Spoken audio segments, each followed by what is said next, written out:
nuevamente a sus miércoles de Praxis Jurídica. Es un gusto de verdad saludarlos, licenciado Ebert Rafael Galera Balbuena. En esta ocasión aprovecharemos el espacio para hablar de uno de los temas que ha sido muy mal interpretado en la práctica. Hoy hablaremos de la legítima defensa como un mecanismo de excepción o como un excluyente de la responsabilidad. Esta mala interpretación surge del hecho, pienso yo, a que en el ámbito de la ley los artículos que nos hablan o los artículos que fundamentan este principio de excepción, que es la legítima defensa, son muy genéricos, están muy abiertos y se pudieran prestar a malas interpretaciones. En ese escenario, el primer artículo que tendríamos que analizar de manera obligada es el artículo 10 de la Constitución Política de los Estados Unidos Mexicanos. Artículo que, parafraseado, nos dice que los habitantes de la República Mexicana tenemos derecho a poseer armas de fuego en nuestro domicilio, sería el primer elemento. Segundo elemento, para la defensa y nuestra seguridad. Ahí está el otro elemento que establece un dique.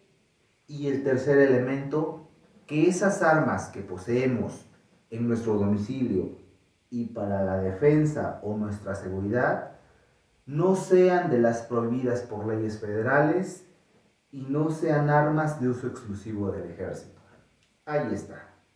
Primer elemento de la legítima defensa, fundamento constitucional, artículo 10 de la ley federal, de la ley suprema que les acabo de comentar. Como se pueden dar cuenta, no profundiza. Tenemos que remitirnos al artículo 16 del Código Penal Federal, que también nos habla precisamente de esta legítima defensa y establece otros elementos que limitan a la legítima defensa como un excluyente de la responsabilidad. No perdamos el hilo conductor de esta plática. Y esos elementos que limitan, que son los excesos de la legítima defensa. Ahí ya nos empieza a hablar de que podemos ser excesivos, que no podemos ser excesivos a la hora de defendernos de manera legítima. Y otro elemento que pone sobre la mesa de discusión este artículo 16 del Código Penal Federal es que nos dice que si somos desmedidos, la ley se nos aplicará como si hubiésemos cometido el delito que hayamos realizado en esa defensa sin que podamos accionar la legítima defensa como un mecanismo de excepción. Ahí ya se empieza a establecer ciertos elementos como por ejemplo el uso excesivo, pero aún así es muy ambigua. Y ojo aquí, tendríamos que ir más a profundidad y es el artículo 66 del Código Penal del Estado de México, haciendo la aclaración que hablamos del Código Penal del Estado de México, puesto que nuestro ámbito de trabajo se encuentra en el Estado de México y en general en la zona metropolitana, pero que habría que analizar los códigos de las distintas entidades en las que nos encontremos, pero el Estado de México también es bastante enfático en ese sentido. Nos establece que no debemos exceder los límites permitidos para la legítima defensa, por un lado, y en el otro escenario, si no se tiene la necesidad de reaccionar sobremanera, esto es, si podemos defendernos o se puede dar la reparación del daño por otros mecanismos, ya sea, se me ocurre, un daño patrimonial, no pudiéramos accionar un mecanismo de legítima defensa. Vámonos a un ejemplo dentro de la práctica para que quede perfectamente claro qué sí se considera como legítima defensa y qué no se pudiera llegar a considerar como legítima defensa.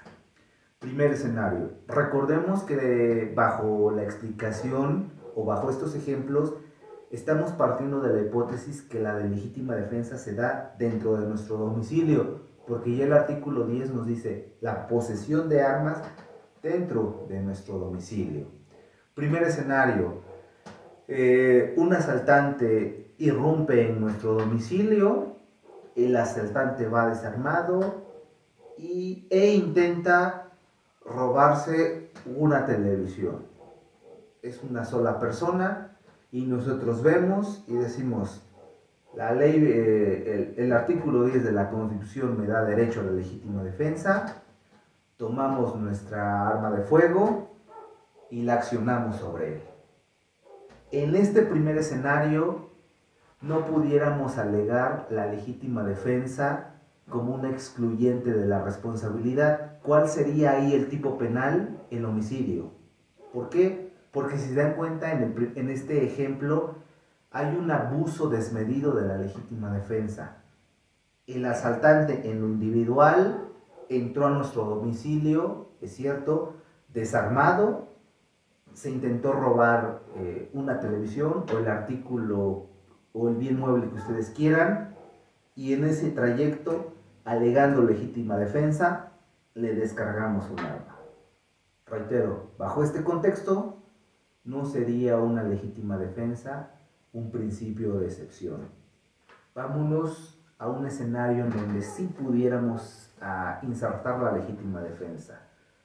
Misma hipótesis, pero no son un asaltante, sino son tres asaltantes y no solamente roban el televisor que puse de ejemplo hace un momento, cualquier otro bien mueble, sino que comienzan a lesionar a mi familia o a mi persona. Aunque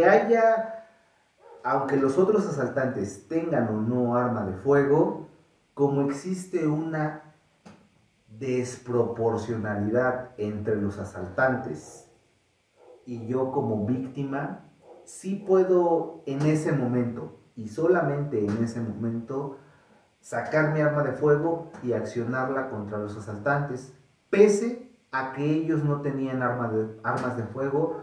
No habría circunstancia de igualdad, pero aquí la circunstancia de igualdad se analiza desde la proporcionalidad del número de asaltantes.